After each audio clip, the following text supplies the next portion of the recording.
विनंती आहे की ही जो घटना घडलेली आहे ही अतिशय निंदनीय आहे, घृणास्पद आहे। याचा आम्ही सर्व जाहीर निषेध करतो आणि मी वारंवार सांगत आहो का आपल्या इथली राजकीय व्यवस्था इतकी सडलेली आहे की सामान्य माणसाला, सामान्य महिलेला, मुलीला माणूस म्हणून कोणी जगवत नाहीये, आपल्याला माणूस मानत नाही आणि त्याच्यामुळे आपल्या चिमुकल्या पोरींवरती असे अत्याचार होत आहे। आणि अत्याचार करणाऱ्यांविरुद्ध कडक कायदे असताना सुद्धा इथली पोलीस, इथली राजकीय यंत्रणा दबाव वापरते। त्या घडलेल्या घटनेचा तीव्र निषेध करतो आणि माझी एकच मागणी आहे की या गुन्हेगारांना फाशीची सजा झाली पाहिजे, फाशीची सजा झाली पाहिजे यांना। आणि जर यांचे राजकीय नेते, जर हे प्रस्थापित नेते जर यांना वाचवत असेल तर यांनाही खुर्चीवरनं यावेळेस उतरावं लागेल आणि यांना उतरल्याशिवाय आम्ही शांत बसणार नाही। त्याच्यामुळे चेतावणी आहे इथल्या राजकीय यंत्रणेला, तुम्ही जर यांना पाठबळ देत असाल, यांची राखण करत असाल तर माझी पोलीस विभागाला विनंती आहे, या नराधमांना त्वरित अटक करा, जिथे असतील तिथून पकडून आणा, नाहीतर हे प्रकरण चिघळणार। कायदा सुव्यवस्था जर बिघडली तर केवळ पोलीस प्रशासन जबाबदार राहील, हे मी आता ऑन रेकॉर्ड सांगतो। सर्वांना नमस्कार। काल संध्याकाळी पीडित आणि पीडितच्या आई कोरपना पोलीस स्टेशनमध्ये कंप्लेंट करायच्या आल्या होता।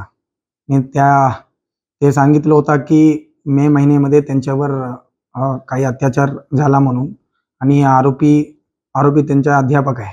काही जे ट्यूशन घेत असताना संडे, काही रविवारी डेट सांगता येत नाही आता, आणि या रविवारीच्या दिवशी मे महिने में त्यांनी त्यांच्यावर बलात्कार केलेला आहे आणि त्यांना धमकी पण दिलेली आहे की बाहेर बोलू नका म्हणून, त्यांच्या आई वडिलांना बोलू नका म्हणून। तो त्यांच्या कंप्लेंट लगेच घेतलेला आहे आम्ही, आणि त्यानंतर आम्ही पीडित मुलगीला आम्ही मेडिकल तपासणीसाठी आम्ही चंद्रपूर सिटी हॉस्पिटलला भरती केलेले आहे। त्यांच्या मेडिकल आता संपलेलं आहे आणि ते पण हॉस्पिटलमध्ये आहे।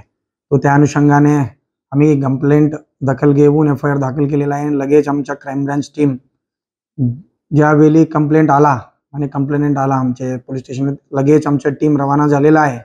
जे गोपनीय माहिती आणि तांत्रिक माहितीनुसार आम्ही रवाना केलेला आहे, आणि रात्री आम्ही अकोलामध्ये मेन आरोपी अमोल लोडे म्हणून अध्यापक आहे, त्यांना आम्ही ताब्यात घेतलेला आहे आणि त्यांना आता आम्ही चंद्रपूरला घेऊन आला आणि तपास अधिकाऱ्याला ताब्यात दिलेला आहे। आम्ही अटक करून आणि पुढचा तपास सुरू करणार आहे।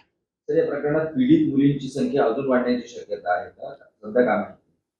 सध्या तक्रारमध्ये काही निष्पन्न झालेले नाहीये, फक्त एकच पीडित दिसत आहे, बट बाकी हा आरोपी कोणाच्या विरुद्ध अत्याचार केलेला आहे आणि अजून कोणी आरोपी आहे का, त्यांच्या निष्पन्न होण्याच्या मेनली तपास आता प्राथमिक स्टेजवर आहे। तो तपासमध्ये निष्पन्न होण्यानंतर आम्ही कारवाई